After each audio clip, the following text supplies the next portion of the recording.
Hello BSc 6 semester, कैसे हैं आप सभी लोग। तो उम्मीद है कि आप सब ठीक होंगे। तो आज हम डिस्कस करने वाले हैं, हम कल फोटो इलेक्ट्रिक इफेक्ट को डिस्कस कर रहे थे और फोटो इलेक्ट्रिक इफेक्ट में हम उसकी डेफिनेशन देख चुके थे कि फोटो इलेक्ट्रिक इफेक्ट क्या है। और मैंने आपको बताया था कि अगर हम लाइट की फ्रीक्वेंसी बढ़ाएंगे तो फिर जो इलेक्ट्रॉन बाहर निकल रहे होंगे उन इलेक्ट्रॉनों की काइनेटिक एनर्जी में क्या प्रभाव पड़ता है। तो ये हम कल डिस्कस कर चुके हैं। थोड़ा सा उसको रिवीजन करते हुए आज हम आगे के क्वेश्चंस देखेंगे और आज हम इस टॉपिक को खत्म करेंगे। ठीक है, तो शुरू करते हैं। तो कल बताया था मैंने आपको कि क्या है फोटो इलेक्ट्रिक इफेक्ट। तो मैंने कहा था कि किसी मेटल के सरफेस पे जब हम एक एक निश्चित एनर्जी की, सर्टेन एनर्जी की रेडिएशन या लाइट को डालते हैं, हम जनरली यहाँ पे लाइट टर्म यूज कर रहा हूं मैं, लेकिन उसको रेडिएशन बोलना है। तो मेटल की सरफेस में जब हम एक एक सर्टेन फ्रीक्वेंसी की लाइट डालते हैं तो यहां से इलेक्ट्रॉन, सरफेस से इलेक्ट्रॉन इजेक्ट होते हैं। ठीक है, तो इलेक्ट्रॉन इजेक्ट क्यों होंगे, इसका भी मैंने कारण बताया था कि मेटल सरफेस में जो एटम्स हैं उनके इलेक्ट्रॉन बाहर निकलते हैं। ठीक है, तो मेटल सरफेस में जो इलेक्ट्रॉन्स हैं वो बाहर निकलते हैं लाइट जब उस पर पड़ती है। तो वो इलेक्ट्रॉन बाहर क्यों निकलते हैं? एक्चुअली ये इलेक्ट्रॉन तो न्यूक्लियस से बंधे होते हैं। जो एटम है उनके वैलेंस इलेक्ट्रॉन, एटम का जो वैलेंस इलेक्ट्रॉन है, जो आखिरी इलेक्ट्रॉन है, वो न्यूक्लियस से बंधा है, लेकिन बहुत ही लूजली बंधा है, ऐसे मैंने आपको बताया था। और जब उसके ऊपर एक निश्चित ऊर्जा की जब उसके ऊपर प्रकाश डाला जाता है, एक निश्चित ऊर्जा का जब उस पर लाइट डाली जाती है, तो वो लाइट क्या करती है? वो लाइट इलेक्ट्रॉन और न्यूक्लियस के बीच के अट्रैक्शन को तोड़ती है, खत्म करती है, और वो इलेक्ट्रॉन फिर फ्री हो जाता है। वो इलेक्ट्रॉन बाहर निकल जाता है। वो इलेक्ट्रॉन कहां चले जाता है? बाहर चले जाता है। ठीक है, अगर अब हमने फिर डिस्कस किया था कि मान लेते हैं कि इलेक्ट्रॉन न्यूक्लियस से मान लेते हैं कि इलेक्ट्रॉन न्यूक्लियस से 10 यूनिट से जुड़ा है। ऐसे एक एग्जाम्पल, ऐसे हम ऐसे कल्पना करते हैं कि इलेक्ट्रॉन जो है, वैलेंस इलेक्ट्रॉन न्यूक्लियस से 10 यूनिट से जुड़ा हुआ है। तो इसका मतलब यह है कि इस लाइट में कितनी एनर्जी कम से कम होनी चाहिए? तो इस लाइट में, इस रेडिएशन में 10 यूनिट की एनर्जी कम से कम होनी चाहिए। ठीक है, जब 10 यूनिट की एनर्जी आप देंगे तब ये इलेक्ट्रॉन जो है, ये लाइट इस आकर्षण को तोड़ पाएगी, लाइट इस अट्रैक्शन को तोड़ पाएगी और ये इलेक्ट्रॉन बाहर निकलेगा। ठीक है, लेकिन अगर आप क्या करेंगे?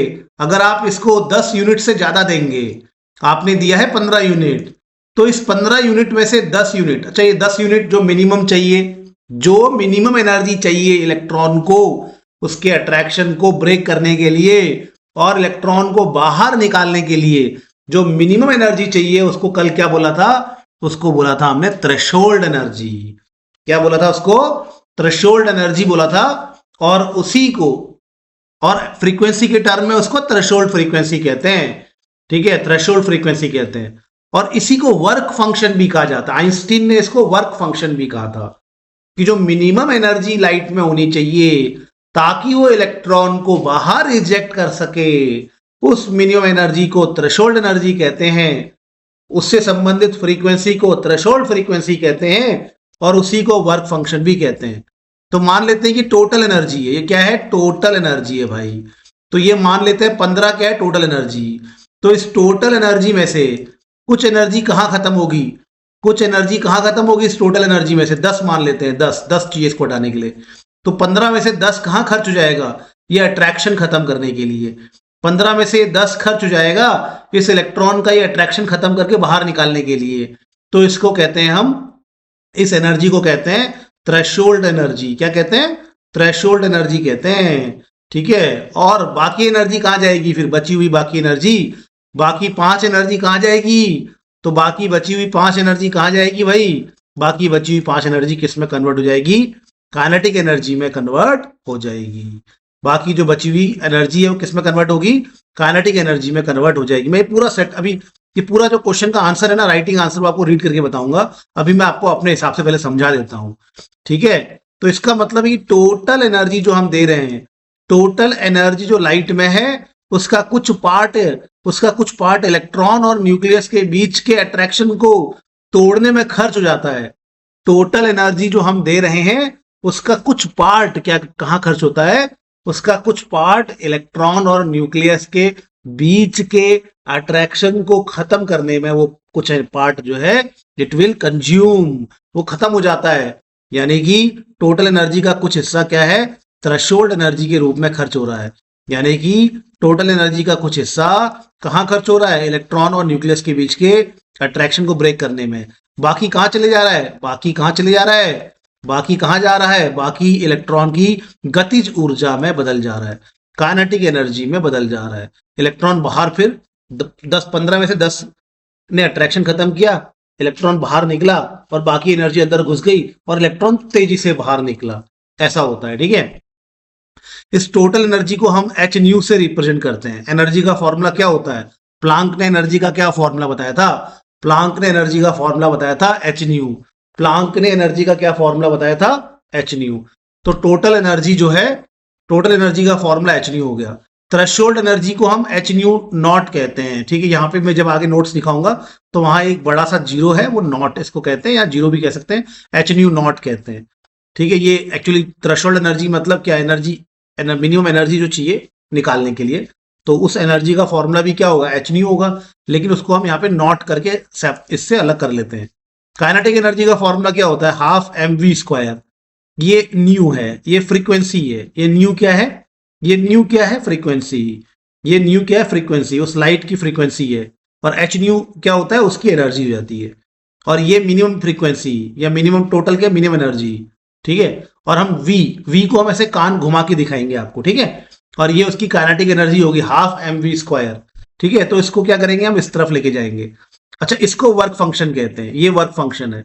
ठीक है, this is a work function. ये एच न्यू नॉट जो थ्रेशोल्ड एनर्जी है, जो थ्रेशोल्ड फ्रीक्वेंसी है, जो थ्रेशोल्ड मिनिमम एनर्जी है जिससे वो इलेक्ट्रॉन बाहर निकलेगा, उस फ्रीक्वेंसी को, उस मिनिमम फ्रीक्वेंसी को क्या कहते हैं, उसको थ्रेशोल्ड फ्रीक्वेंसी कहते हैं, थ्रेशोल्ड एनर्जी कहते हैं, या इसी को वर्क फंक्शन भी कहते हैं। क्या कहते हैं इसको, इसी को क्या कहते हैं, वर्क फंक्शन कहते हैं। इसको इस तरफ लेके जाओ तो H nu minus H nu not बराबर हाफ एम वी स्क्वायर। तो यहां एच को कॉमन लेना, V minus V not equal to half M V square.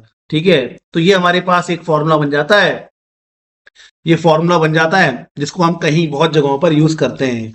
ये जो फॉर्मूला बनाया है, इसको ना करके इसको ही कर लेना डायरेक्ट, कोई दिक्कत नहीं है। ये सारी की सारी इंफॉर्मेशन जो है, ये सारी की सारी बातें आइंस्टीन ने समझाई है।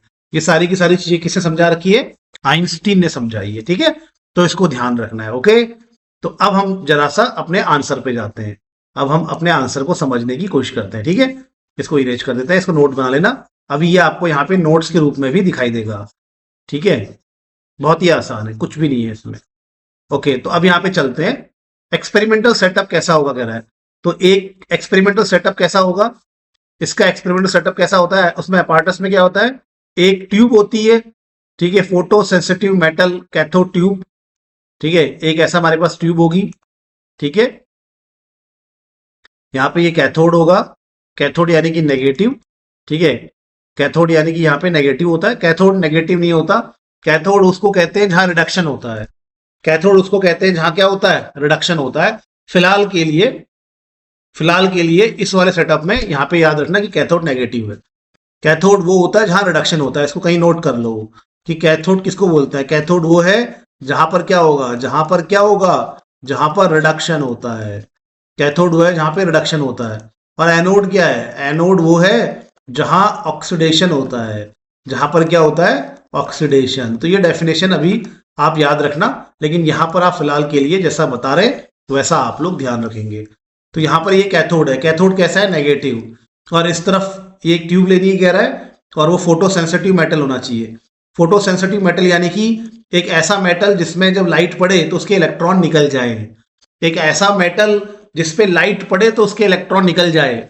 कौन सा मेटल होना चाहिए भाई, कौन से मेटल अच्छे होते हैं, तो ऐसे मेटल जिनके एटम्स बड़े बड़े साइज के होते हैं, ऐसे मेटल।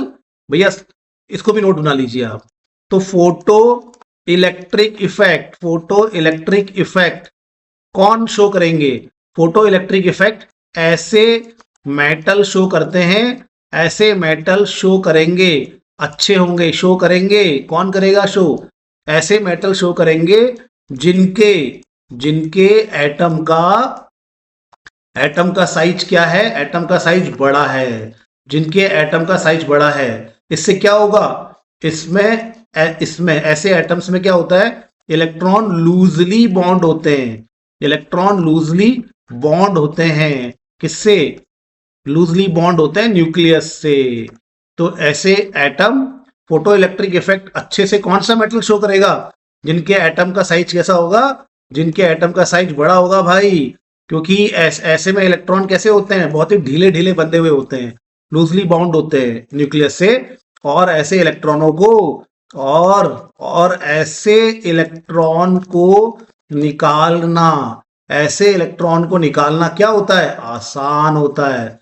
निकालना आसान होता है, आसान होता है। ठीक है, तो ऐसे इलेक्ट्रॉन निकालना आसान होता है। अब ऐसे मेटल बताओ, तो ऐसे मेटल बताओ, मैं यहाँ पे यहीं पे लिख देता हूँ, आप ध्यान रखिएगा, बाद में इसके नोट्स बना लीजिएगा। तो ऐसे कौन से मेटल होते हैं? ये होते हैं हमारे सबसे बड़े साइज के मेटल्स। कौन से होते हैं? फर्स्ट ग्रुप में होता है lithium, sodium, potassium, rubidium, caesium और फ्रेंशियम। ये डाउन द ग्रुप है, मैं नीचे नहीं लिख रहा हूँ, ऐसे डाउन द ग्रुप है, डाउन नीचे की तरफ। तो लिथियम को तो छोड़ दो, नीचे को आते वक्त साइज बढ़ता है। नीचे को आते वक्त साइज बढ़ता है, तो किसका साइज सबसे बड़ा है बताओ? सबसे बड़ा फ्रेंशियम का साइज है, परंतु ये रेडियो एक्टिव होता है, इसको हटा दो। तो सबसे बड़ा साइज किसका हो गया? सीजियम का। तो सीजियम का साइज सबसे बड़ा है, तो इसका न्यूक्लियस, इसके एटम में इसका last electron, valence electron nucleus से बहुत दूर होगा। बड़ी आसानी से इसको हम निकाल सकते हैं, बड़ी आसानी से। ये बहुत ही लूजली अट्रैक्टेड होगा, बहुत ही आसानी से आप इसको निकाल सकते हो। तो caesium is the best metal for the photo electric effect. तो सीजियम क्या है? सीजियम बेस्ट है, सीजियम बेस्ट मेटल है। ठीक है, तो सीजियम बेस्ट मेटल है किसके लिए? फोटो इलेक्ट्रिक इफेक्ट के लिए, इसको ध्यान रखना है। तो सीजियम जो है बेस्ट मेटल है फोटो इलेक्ट्रिक इफेक्ट के लिए। इसको अच्छे से गांठ बांध लेंगे, बहुत ही इंपॉर्टेंट बात बता दी मैंने आपको। ठीक है, तो सबसे अच्छा मेटल है सीजियम। ठीक है, ठीक है, सीजियम हमारा सबसे, कहाँ गया? तो सीजियम हमारा सबसे बेस्ट मेटल है। ठीक है, caesium is the best metal, ध्यान रखना बेटा। सीजियम क्या है? हमारा सबसे बेस्ट मेटल है। अब हम देखेंगे, ठीक है, इतना बढ़िया होता है ये। ज्यादातर फोटो इलेक्ट्रिक सेल में इसका यूज होता है, लेकिन थोड़ा ये रिएक्टिव होता है, एयर के साथ रिएक्शन करता है, तो इसकी जगह पे सोडियम का भी यूज कर सकते हैं। ठीक है, बट वो भी रिएक्टिव ही होता है। तो ये बेस्ट मेटल है हमारा सीजियम, ध्यान रखिएगा। ठीक है, तो वही कह रहा है वो। तो क्या करना है हमें? सेटअप में क्या लेना है? मैं बिठा देता हूँ उसको, आपने नोट कर लिया होगा, नोट कर लीजिए, नोट जरूर बना लीजिए। ठीक है, तो अब सबसे बेस्ट हमने क्या ले लिया? तो हमने सबसे बेस्ट को उठा लिया भाई, हमने सीजियम। ऐसे वही कह रहा है वो कि हमें क्या करना है? हमें सेटअप में एक खाली ट्यूब लेनी है। उस ट्यूब में हमें क्या लेना है? एक सबसे अच्छा मेटल जिससे इलेक्ट्रॉन निकालना आसान हो। फिर एक एनोड चाहिए, एनोड यानी कि हमें एक पॉजिटिव यहाँ पे रॉड चाहिए। ठीक है, जिससे क्या है? पॉजिटिव चाहिए, जिससे हमारा जहां पे इलेक्ट्रॉन आ सके, बस इतना ही तो है। और हमें एक वोल्टेज यहाँ पे क्या है? चेंज करने वाला, हमें वेरिएबल वोल्टेज हमें यहाँ पे चाहिए। ठीक है, तो यहाँ पे हमें वेरिएबल वोल्टेज का सप्लाई चाहिए, मतलब ऐसा जहाँ पे हम वोल्टेज को चेंज कर सकते हैं। और गैल्वेनोमीटर चाहिए जिससे हम करंट नापेंगे। फिर हमें एक क्या करना है? हमें फिर हमें यहाँ पर लाइट का सोर्स चाहिए। ठीक है, तो जब एक सुटेबल लाइट यहाँ पे टकराएगी कैथोड में, तो इलेक्ट्रॉन निकलेंगे and move toward the anode and produce the current.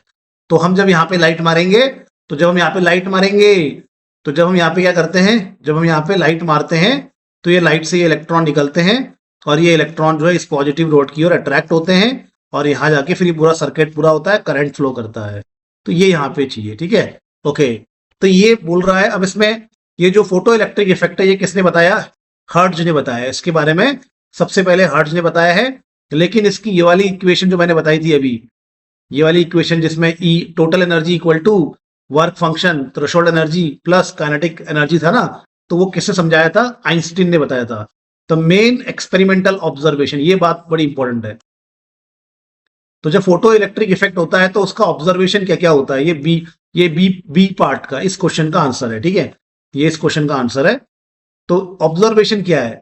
Observation ये है, ऑब्जर्वेशन क्या है भाई, ऑब्जर्वेशन ये है कि हर मेटल के लिए there exist a minimum frequency below which no electrons are emitted regardless of the intensity.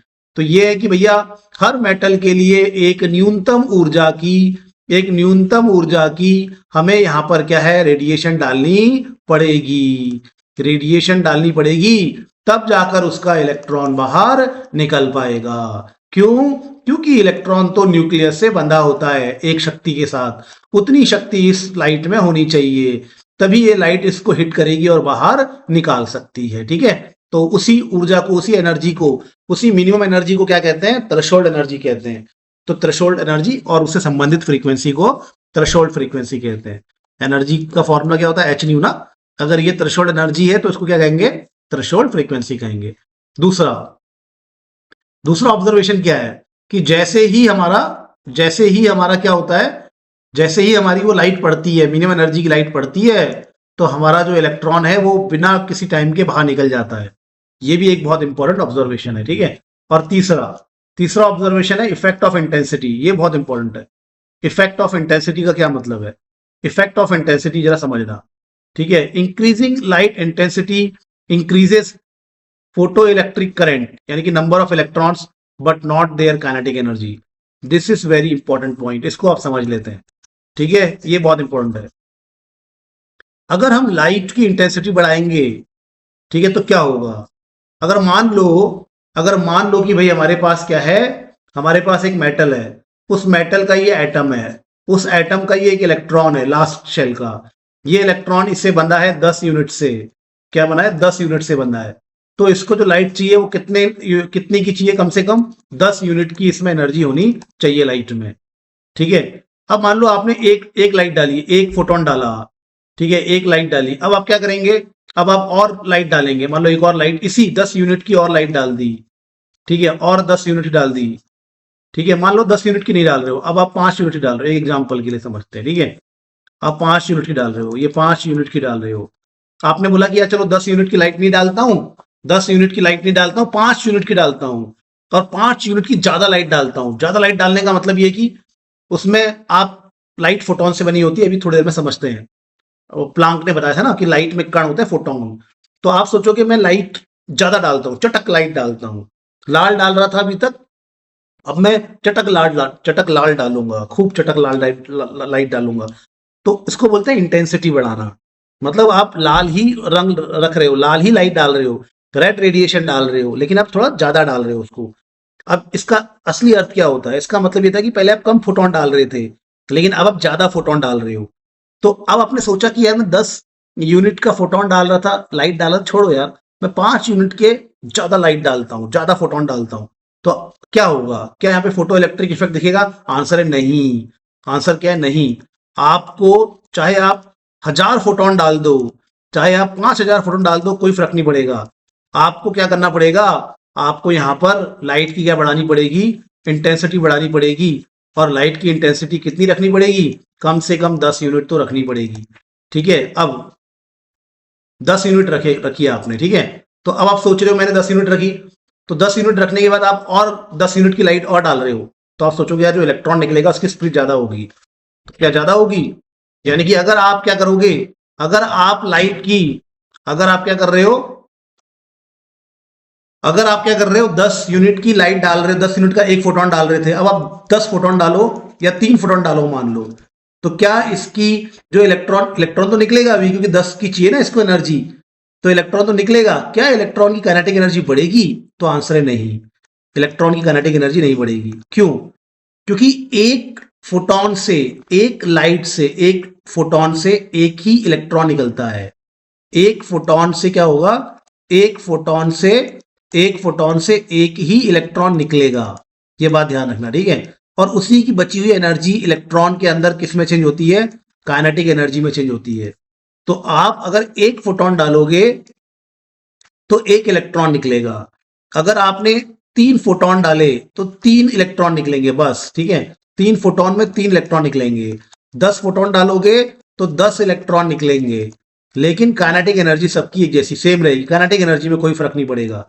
अगर इनकी एनर्जी सेम है यानी कि एक फोटोन से एक इलेक्ट्रॉन बाहर निकलता है और उसी फोटोन की एनर्जी इस इलेक्ट्रॉन की काइनेटिक एनर्जी बनती है।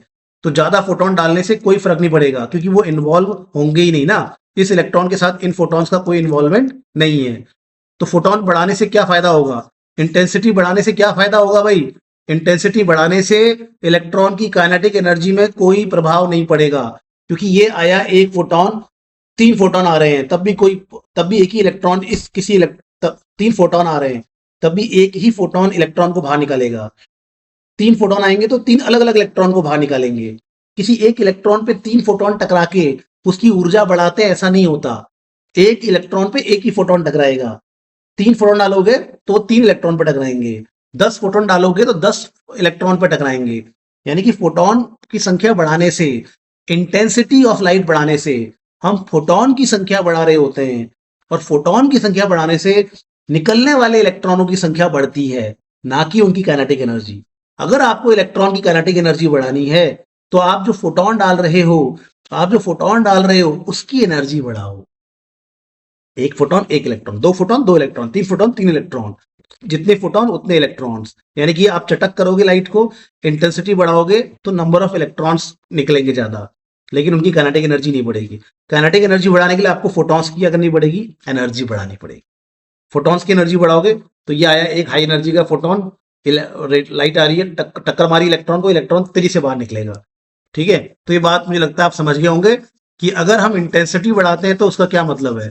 इसको आप नोट बना लीजिए, इसको कहीं यहीं पे नोट बना लीजिए, कहीं इसके बगल में नोट बना लीजिए कि इंटेंसिटी बढ़ाने से क्या होता है। इंटेंसिटी बढ़ाने का मतलब है, क्या मतलब है, मतलब है इंटेंसिटी बढ़ाने का मतलब क्या है भाई, इंटेंसिटी बढ़ाने का मतलब है फोटॉन की संख्या बढ़ाना, फोटॉन की, यानी कि लाइट में जो कण होते हैं उनकी संख्या बढ़ाना, फोटॉन की संख्या बढ़ाना, फोटॉन की संख्या बढ़ाना, ना कि एनर्जी। आप एनर्जी नहीं बढ़ा रहे हो, आप बस क्या कर रहे हो, फोटॉन की संख्या बढ़ा रहे हो। अतः फोटॉन बढ़ने से निकलने वाले इलेक्ट्रॉन की संख्या बढ़ेगी, निकलने वाले इलेक्ट्रॉन की संख्या बढ़ेगी। ठीक है, तो ये ढ नहीं होता, बढ़ डालने से होता। ठीक है, ओके। तो इंटेंसिटी बढ़ाने का मतलब है कि आप क्या बढ़ा रहे हो, फोटोन की संख्या बढ़ा रहे हो। ठीक है, फोटोन की संख्या बढ़ा रहे हो, ना कि एनर्जी। एनर्जी तो बढ़ा ही नहीं रहे, तो फोटोन की संख्या बढ़ेगी, एक फोटोन के लिए एक इलेक्ट्रॉन, 10 फोटोन के लिए 10 इलेक्ट्रॉन निकलेंगे। अच्छा, एक ग्राफ बना लेते हैं। ठीक है, ग्राफ आता है एग्जाम में कि ग्राफ बनाओ, किसके बीच में ग्राफ बनाओ, तो ग्राफ किसके बीच में है, इंटेंसिटी वर्सेस काइनेटिक एनर्जी। ठीक है, अब इंटेंसिटी है हमारी, ठीक है, इंटेंसिटी वर्सेस काइनेटिक एनर्जी। तो यहां पे हम लिख रहे हैं काइनेटिक एनर्जी और यहां पे लिख रहे हैं इंटेंसिटी। ठीक है, अगर आप इंटेंसिटी बढ़ाओगे तो काइनेटिक एनर्जी बढ़ेगी नहीं, इंटेंसिटी बढ़ाने से काइनेटिक एनर्जी नहीं बढ़ती। अच्छा, इसको यहां लिखना चाहिए था आपने। ओके, इंटेंसिटी बढ़ाओगे तो एनर्जी वही रहेगी ना, आपने भैया फोटॉन्स बढ़ा दिए लेकिन एनर्जी तो अभी भी 10 ही है, तो 10 एनर्जी है तो बस इलेक्ट्रॉन बाहर निकल रहा है हल्का सा। ठीक है, तो ये 10 एनर्जी है, ये 10 से पकड़ा हुआ है इसने इलेक्ट्रॉन को, तो 10 एनर्जी का फोटोन मारोगे तो बस हल्का सा निकलेगा, ये कुछ नहीं कर पाएंगे। हाँ, ये अलग अलग इलेक्ट्रॉन से इलेक्ट्रॉन को निकाल पाएंगे। तो इंटेंसिटी बढ़ाने से काइनेटिक एनर्जी में कोई प्रभाव नहीं पड़ता। तो ग्राफ कैसा आएगा, इंटेंसिटी बढ़ाते जाओ काइनेटिक एनर्जी नहीं बढ़ेगी, ग्राफ ऐसा आएगा। ये ग्राफ को भी आपने ध्यान रखना है, तो यही यहाँ पे कह रखा है। ठीक है, तो ये ग्राफ को ध्यान रखना है। तो वो कह रहा है कि इंटेंसिटी बढ़ाने से क्या कह रहा है वो, इंटेंसिटी बढ़ाने से क्या होता है, इंटेंसिटी बढ़ाने से हमारे photo electric number of electrons निकलते हैं, इलेक्ट्रॉन्स निकलेंगे तो करंट भी ज्यादा बहेगा। वो कह रहा है कि इंटेंसिटी बढ़ाने से फोटो इलेक्ट्रिक करंट बढ़ेगा, यानी कि इलेक्ट्रॉन्स ज्यादा बाहर निकलेंगे। 100 डालोगे 100 इलेक्ट्रॉन्स बाहर निकलेंगे, करंट बढ़ेगा, ना कि काइनेटिक एनर्जी। ठीक है, और हाँ, और अगर आप ये बोल रहे हैं कि the maximum kinetic energy of emitted electron increases with frequency, अगर काइनेटिक एनर्जी बढ़ानी है तो आपको क्या बढ़ाना पड़ेगा, फ्रीक्वेंसी बढ़ानी पड़ेगी। इस बात को आपने ध्यान रखना है। ठीक है, बाकी जो मैंने अभी आपको बताया मैंने बताया कि भैया अब आइंस्टीन क्या कहता है, आइंस्टीन ने वो इक्वेशन को दिया जो मैंने अभी आपको समझाया था कि आइंस्टीन कहता है कि भैया एक फोटोन की एनर्जी इतनी है, जब मेटल सरफेस पे टकराता है तो वो उस इलेक्ट्रॉन को बाहर निकालने के लिए, फोटोन की एनर्जी इलेक्ट्रॉन को बाहर निकालने के लिए जो एनर्जी लगती है मिनिमम, उसको वर्क फंक्शन कहते हैं या थ्रेशोल्ड एनर्जी कहते हैं। तो वही कह रहा है यहाँ पे, जैसे लिखा है वैसे आप नोट्स बना लेना कि आइंस्टीन कहता है कि भाई आइंस्टीन कहता है कि लाइट जो है वो फोटोन से बनी है, फोटोन की एनर्जी ई एच न्यू के बराबर है, फोटोन जब मेटल से टकराता है तो कुछ एनर्जी कंज्यूम हो जाती है, तो टोटल एनर्जी ये है, कुछ एनर्जी इलेक्ट्रॉन को निकालने में कंज्यूम हो गई, बाकी एनर्जी किस में चेंज हो गई, काइनेटिक एनर्जी में चेंज हो गई। तो जो जो एनर्जी इलेक्ट्रॉन को निकालने में खर्च हो रही है उसको एच न्यू नॉट से प्रदर्शित करते हैं, और इसी एनर्जी को क्या कहते हैं, हम वर्क फंक्शन कहते हैं। इसी एनर्जी को वर्क फंक्शन कहते हैं, या इसको क्या कहते हैं, हम थ्रेशोल्ड एनर्जी कहते हैं। ये तो मैंने आपको बताया था, बस वही जो मैंने पीछे समझाया। इसके बाद इसको इधर लेके आओ तो काइनेटिक एनर्जी मैक्स लिखा हुआ है कि कितनी अधिकतम काइनेटिक एनर्जी हो सकती है, H nu minus H nu not होता है, ठीक है। तो यहाँ पे सारी की सारी चीजें लिखी हुई है, इसको आपने नोट बना लेना है, ठीक है। तो यहाँ पे लिखा है कि वर्क फंक्शन की डेफिनेशन लिखी है, थ्रेशोल्ड फ्रीक्वेंसी की डेफिनेशन लिखी है, और ये फॉर्मूला है, ये सब ही गलत है, ये जो ऊपर है ये गलत आ गया, इसको हटा दीजिए, ये फॉर्मूला है, ठीक है। ओके, क्लासिकल जो थ्योरी है वो क्या कहती है इसके बारे में, इसको हम चलिए कल डिस्कस करेंगे। अभी थोड़ा मुझे लगता है कि हमारी क्लास लंबी हो गई है। क्लासिकल थ्योरी इसके बारे में क्या मानती है, फोटो इलेक्ट्रिक इफेक्ट के बारे में, और आखिर प्लांक सही क्यों है, इसको हम कल डिस्कस करेंगे, और कल हम बोर का मॉडल भी नेक्स्ट वीडियो में समझेंगे, ठीक है। तब तक के लिए bye bye, take care. Video लंबी हो रही है इसलिए इसको हम यहीं पे रोक देते हैं, ठीक है।